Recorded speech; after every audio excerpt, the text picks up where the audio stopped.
Glenda MacDonald, the story finder, and I have with me Joanne Culley, the author of Claudette on the Keys, and her publisher, Tina Crossfield from Crossfield Publishing. And we welcome you to the launch of Claudette on the Keys. And this is the new novel by Joanne Culley. Now, first of all, what I would like to do is just for those of you that aren't in Canada or not aware of it, we have a Truth and Reconciliation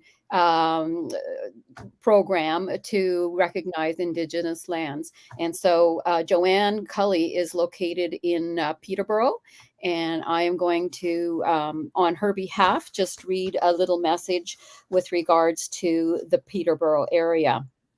And we respectfully acknowledge that we are on the treaty and traditional territory of the Mississauga Anishinaabe. We offer our gratitude to the First Peoples for their care for and teachings about our earth and our relations.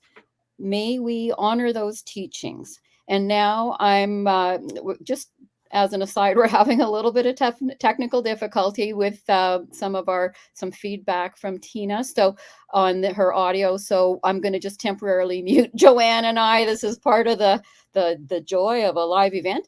And Tina is going to tell us a little bit more about Crossfield Publishing, but she'll also share with us the recognition for the St. Mary's area, which the publishing company is located in, which is near London, Ontario. So I'm just going to mute myself and Joanne.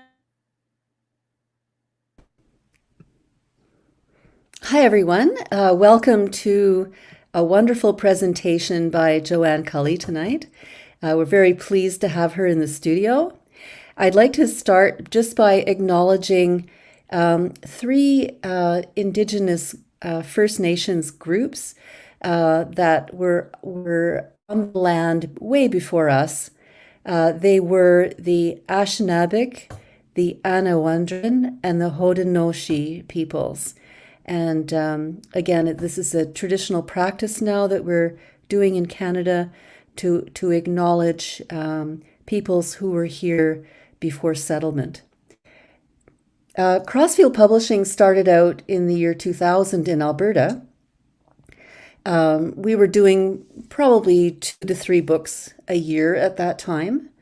And then in 2013, we moved to Ontario.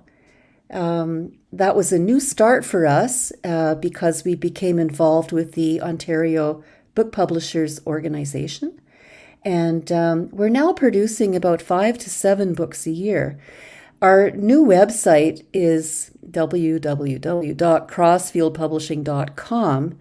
And I'd like to say that we are an independent press, but I no longer feel small. I actually feel quite medium or middle, producing 5 to 7 books a year. So the company has grown quite a bit, and we have quite a good staff. We have a very good staff of editors and artists and publicists, marketing people. We're really blessed to have such a great team. It's actually a dream team, if I could be so modest. We are also on book databases that you may be familiar with, especially if you're with libraries. So we are on BiblioShare and Catalyst, and our distribution company is Fitzhenry Whiteside out of Markham, Ontario, and we're very grateful to be part of their family as well. It's a wonderful pleasure to work with Joanne Culley. I met her about 6 months ago and was very taken by her novel and her previous writings. She is a wonderful historian and brings her vivid characters to life very skillfully. So I will hand this now back to Glenda for just a little bit more information on Joanne's biography. Thank you. Thanks very much, Tina. And I'm going to give us back Joanne here so she can pop in if she wants. And Tina can give me hand signals if there's some reason that she needs us to pop her back in as well. Okay, so what I'd like to do now is just give you a little bit of background information on Joanne, and pardon me for reading this, I don't have it memorized. She received her BA in English Literature from the University of Toronto and her graduate certificate in creative writing from the Humber School for Writers. Her work has appeared in the Globe and Mail, Toronto Star, Peterborough Examiner, Kawartha Cottage, Legion Magazine, Our Canada, and in several anthologies. She received the In Celebration of Women Media Award for her documentary, Be My Baby. Her previous book, Love in the Air, Second World War Letters, was written in 2015 after she discovered over 600 letters her parents wrote during the Second World War. One second. Her father was a musician in the RCAF, and her mother worked at the TTC in a job that would normally have been done by a man. In the book, she combined excerpts from their letters, imagined scenes, and historical background. It was well received with much media attention as it was released on the 70th anniversary of the end of the Second World War. And I just want to add a personal aside here, something that I discovered after Tina introduced me to Joanne, and I started working with her and Crossfield to help promote Joanne's book through her Facebook book page, is that as I started to learn a little bit more about Joanne's background, I thought, geez, you know, that story about those love letters sounds so familiar. And the more I thought about it, when I was speaking with Joanne yesterday, I thought, you know what? I remember now that there was a big feature, I think, in the Globe and Mail, and it just so intrigued me that I feel particularly pleased to suddenly be involved with the author that I had no idea was going to become part of my life in a very big way. And anyway, and finally, in her second book, Claudette on the Keys, Joanne gives us a detailed glimpse into the little-known period in history from the unique perspective of a resourceful female musician who draws inspiration from her movie star hero, Claudette Colbert, whenever she finds herself in a tough spot. Joanne grew up in Toronto, and she now lives in Peterborough, Ontario. And as an aside, with regards to her latest book, although I've been promoting it and have read excerpts and I've seen book trailers, and I know there's a new CBC interview that just came out, and the Miramichi Reader and 49th Shelf, everybody's just giving Joanne so much attention. But I finally just recently received my own PDF of the book from Tina, and so finally I'll be able to sit down and really dive into the characters and the story. And I love music as well, so I'm very excited about reading about musical history. And now what I'm going to be doing is I'm going to mute myself, and Joanne is going to take over, and she will be giving us some background with regards to some historical photos that she has created a PowerPoint presentation with. And Tina is going to be manning the movement of those slides. So I'm going to remove myself and just give us a moment here to just add the PowerPoint to the stream. Okay. Well, thank you, Tina and Glenda, for that lovely introduction. I'm thrilled to be associated with Crossfield Publishing, and Tina, who's gone above and beyond in the production of this book. And I'm also want to welcome everyone who's attending this evening's presentation, friends and fellow writers. I'm just blown away by the response to the book from readers and from the media this week. Has been just amazing. So thank you for all that. So I wanted to talk to you about the story and how it came about. When I was a young girl, my grandmother, Ida, was a model for me of a beautiful, self-confident woman, an equal partner in her marriage and working life. She was a pianist who played on stage and on the radio in a 2-piano, 4-hands act with my grandfather. When my cousin Barbara and I would visit her, we'd sit at her dresser's 3-way mirror, spraying ourselves with her perfume, spreading Italian balm all over our faces, and gluing on her false eyelashes, all the while imagining ourselves in her glamorous life. We'd beg her to bring out her old trunk stamped with labels from around the world and take out her elegant gowns designed by Norman Hartnell. He was the designer for the Queen, she would say proudly. And as we tried them on, we would imagine her walking onto the stage, her from one side and Harry from the other, meeting in the middle to each sit down at a grand piano. She'd be wearing a slinky gown with her wavy blonde hair and pencil-thin eyebrows. She entertained us by playing a lot of songs, such as Tenderly and the Man I Love, all standards now, and Stardust, her hands flying over the keys. She'd look over at us, smiling, and ask us what we'd like to hear next. I always wondered what led to her having such a glamorous life, and it wasn't until after her death that I found all the newspaper clippings, the sheet music, and the programs, so I could fit all the pieces of the puzzle together. Ida was a child prodigy, playing piano at a young age by ear. And when she was 4 years old, her mother took her to a parade on Yonge Street, welcoming back the troops from the Boer War in 1901. And they played a song called Soldiers of the King. It was a marching song. And she came home to play it perfectly by ear on the piano. That's when her parents realized she was a child prodigy. She then went on to play pianos in the showrooms of large piano companies such as R.S. Williams, where a program said that she had no fewer than 78 selections in her repertoire. So she left school at grade 8 and went on to play for the silent movies that were shown at the storefront theaters in downtown Toronto that charged a nickel for admission. They were called Nickelodeons. And she always said she faked it by playing dramatic music with minor chords for the tense scenes and sentimental romantic melodies for the love scenes.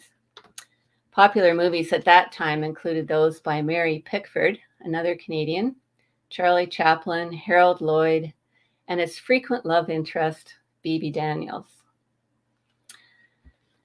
That's where she met Harry, who was playing piano for the silent movies in another theater across the street. The pair fell in love and married at age 16 and 18. They were teenagers after Ida became pregnant.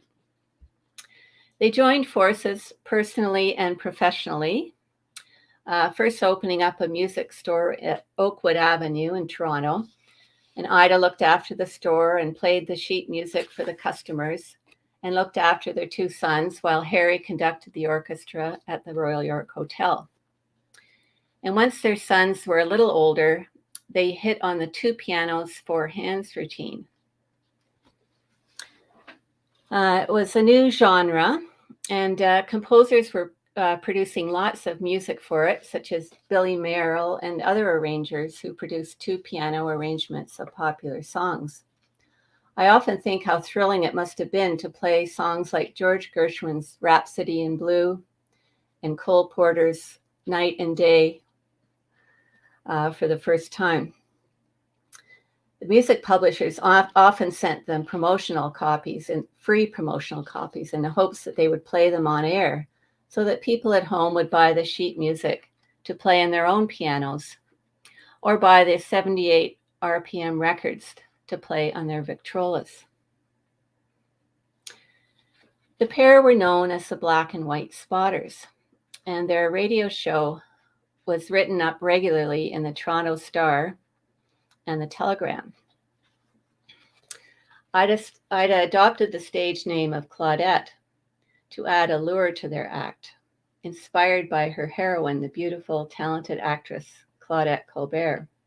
And this was long before the single name monikers that we know today of Madonna and Beyonce. So she really was a woman ahead of her time. During the Depression, the audience for radio shows grew as it was an inexpensive way for listeners to tune in and enjoy free entertainment at a time when many couldn't afford to go out. The station sold airtime to advertisers to pay for the shows. Okay. My book, Claudette on the Keys, opens in 1936 in Toronto.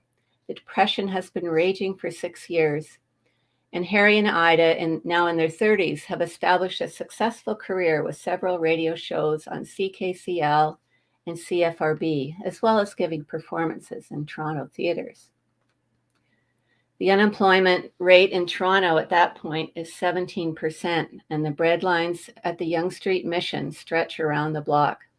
One by one, Harry and Ida's radio shows end, as sponsors such as Sheriff's Marmalade pull out due to declining sales. Finally, with no work left, they walk away from a house they bought on Winnett Avenue in Toronto. Like many others, they were down on their luck. But at one of their last shows at Shea's Hippodrome, they were spotted by a British theatrical agent, Jack Hilton, whom I fictionalize as Jack Miles in the book. He invites them to England, where the music hall or vaudeville scene is still raging strong, and the British are eating up the new American music that Harry and Ida are playing. To add veracity to this part of the book, I made a trip to London last year, luckily just before the pandemic struck in the February of 2020. I wanted to visit the places where they worked and traveled to make the descriptions in the book more vivid. While in London, they worked with Raymond Massey during his play The Orchard Walls and performed with Bebe Daniels, the former Hollywood movie star whose silent film she had accompanied. I visited the British Library to locate any information I could about their time there.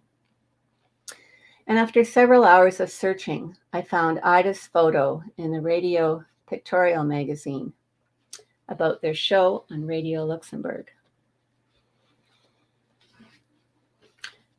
Radio Luxembourg figures largely in the book. It was an upstart commercial station airing ads with sponsored programs in defiance of the BBC monopoly at that time, which had a staunchly non-commercial mandate.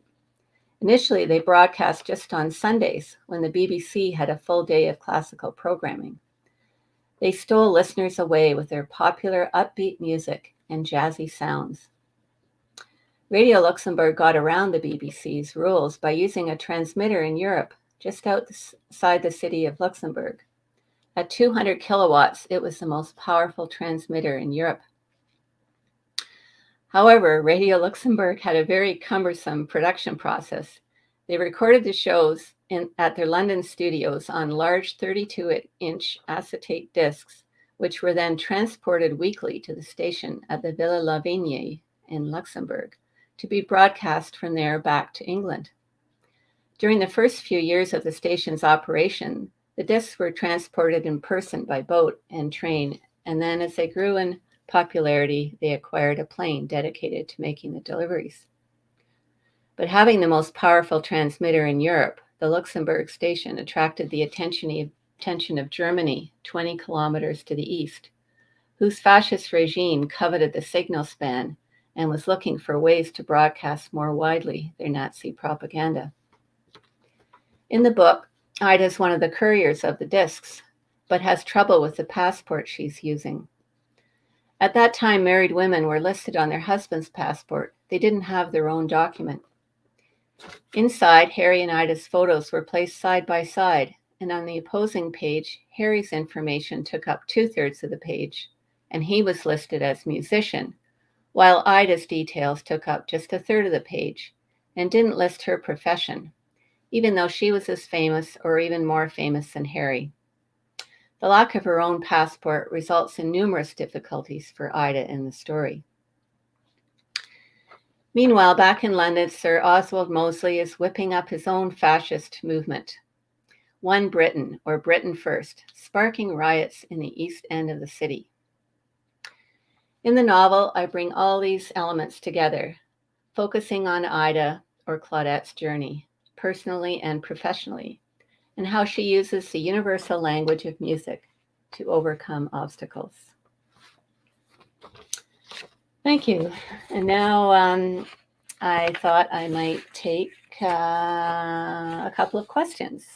Okay. So Tina is still muted, and I'm going to give Joanne's back, and I'm back.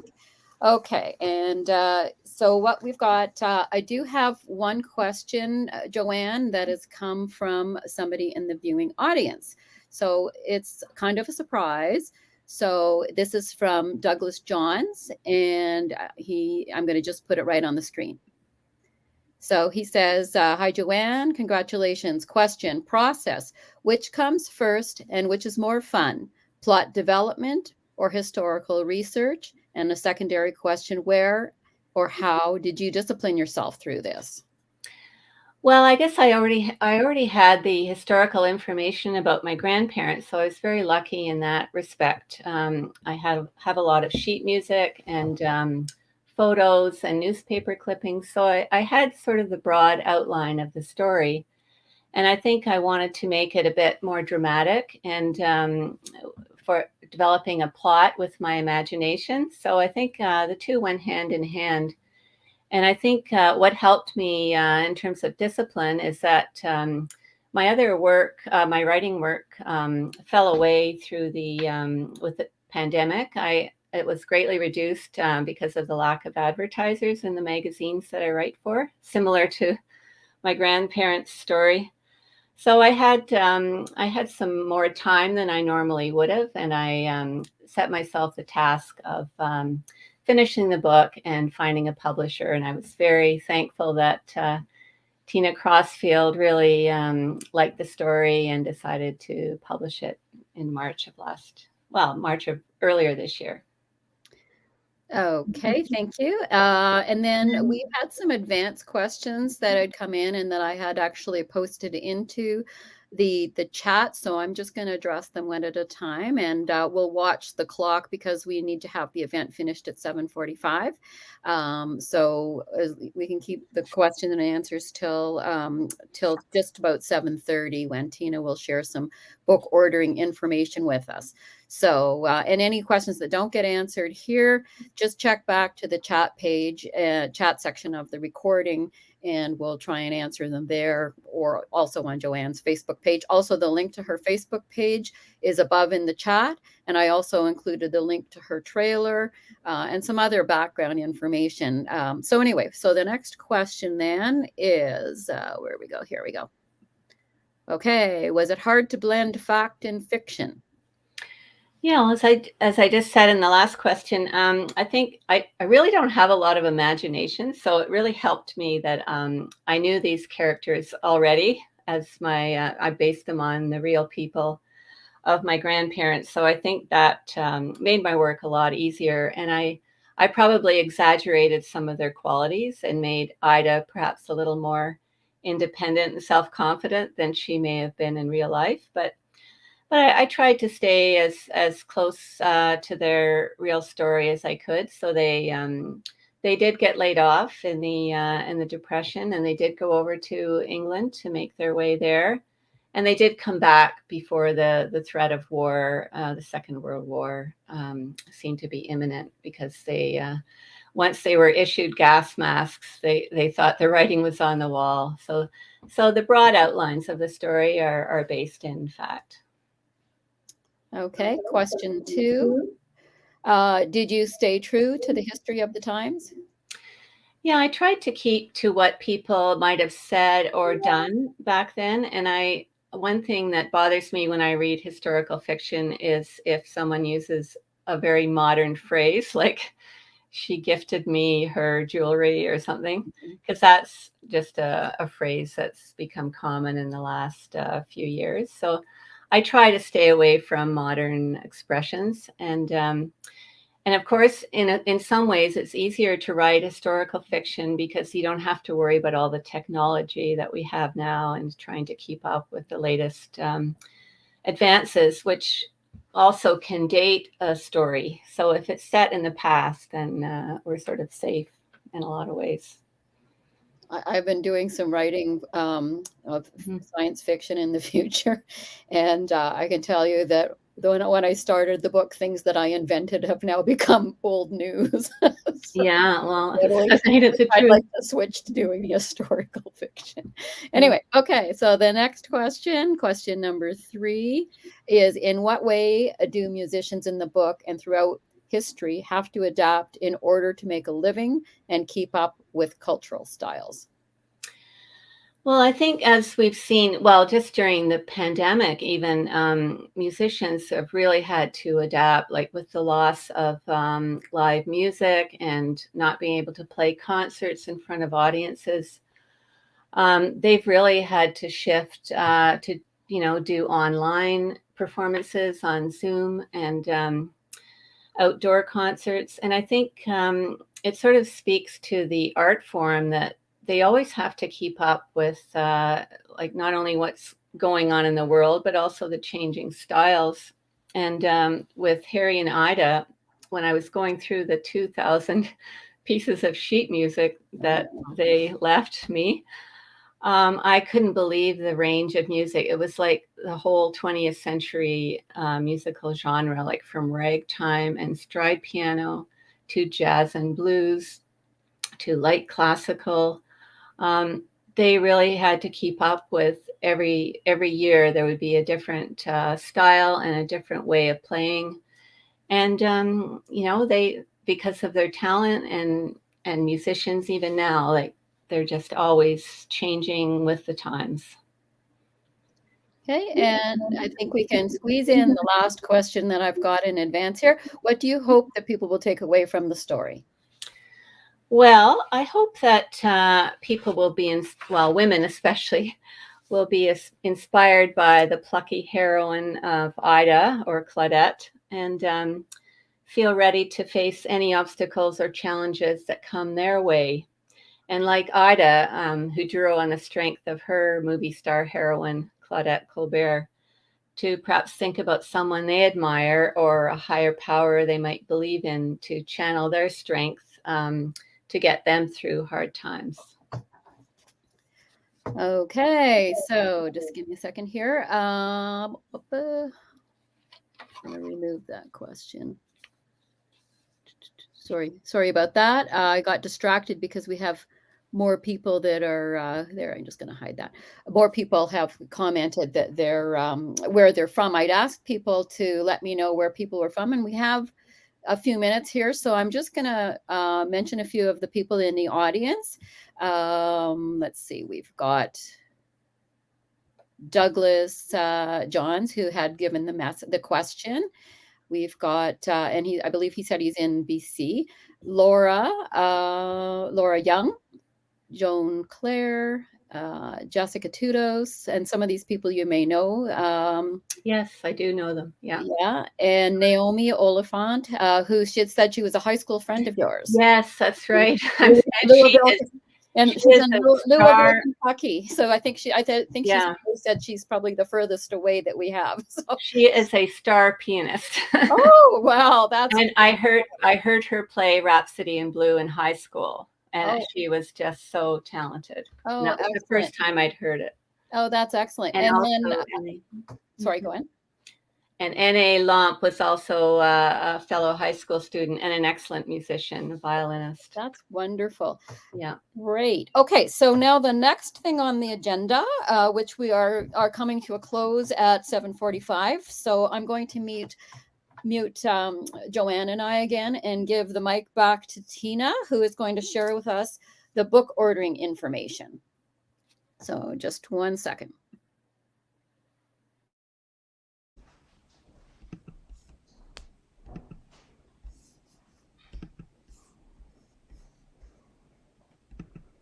Okay, I'm hoping that everyone can see this on their screens. So Claudette on the keys. The list price is $22.95 plus shipping. I apologize for shipping because Canada Post really doesn't give us much help here. You can also order through Chapters Indigo, and there is a store in Peterborough, Chapters Indigo, where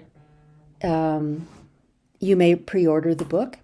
And please investigate your local independent bookstores. We are distributed through Fitzhenry Whiteside, located in Markham, Ontario. You can also order direct from me at crossfieldpublishing.com.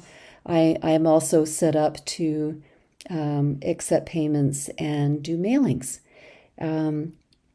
So the book is available, and it's great. It's really great. Thank you.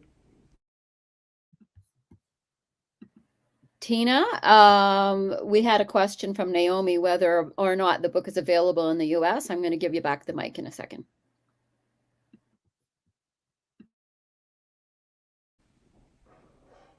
Okay, the book will be available for sale in the U.S. It's channeled through Fitzhenry Whiteside. For now, viewers in the United States who would like to purchase a copy should approach me directly at crossfieldpublishing.com. These are uncertain times with supply chains and COVID-19 interfering with shipments of books, especially across the border. So for U.S. distribution, just contact me directly at crossfieldpublishing.com, and we will be able to ship books to you. And then when our supply chain through Fitzhenry Whiteside gets solidified, then you should be able to order through your bookstore, your local bookstore. I mean, Chapters Indigo is throughout the United States as well. There's no reason why they shouldn't have access to orders. Then again, these are uncertain times. So it doesn't really answer your question, but we're doing the best we can. Thank you.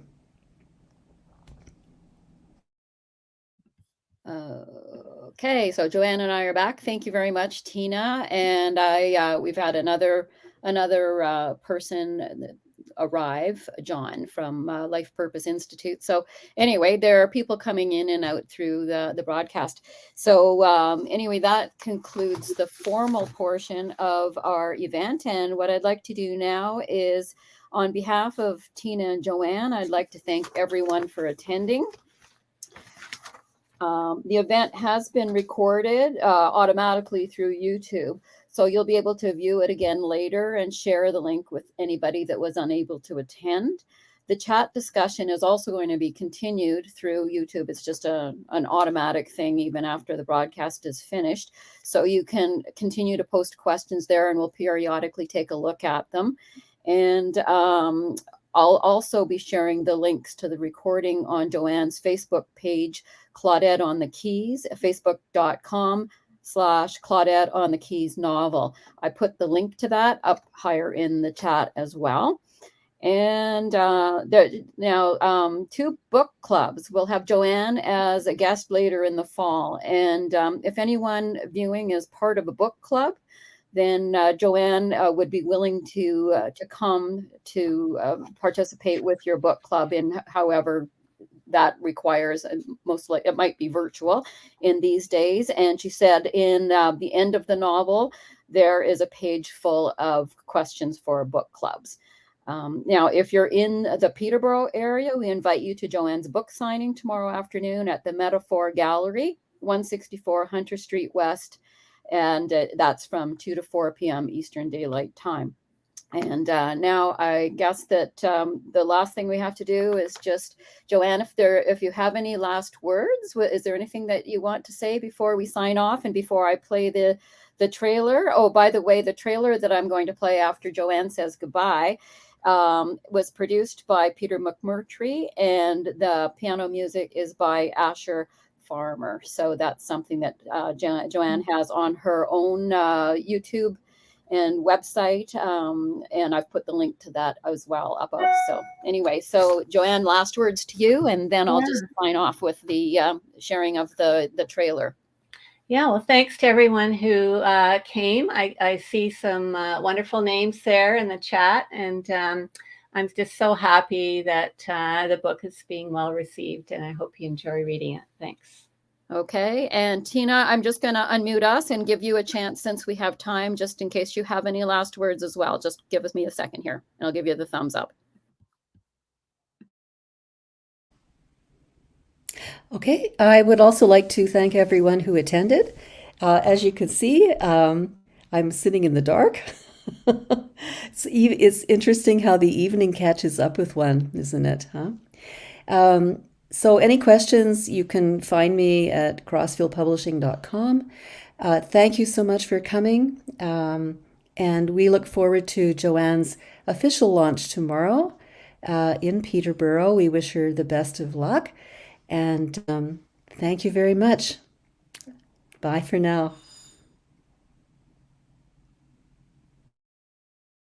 Thanks very much, Tina and Joanne. And just bear with me. I've got lined up the YouTube book trailer, and assuming everything goes well, that will play. And then as soon as that YouTube trailer for Joanne's book has completed, I will end the broadcast. So here we go. I'm going to just share that screen.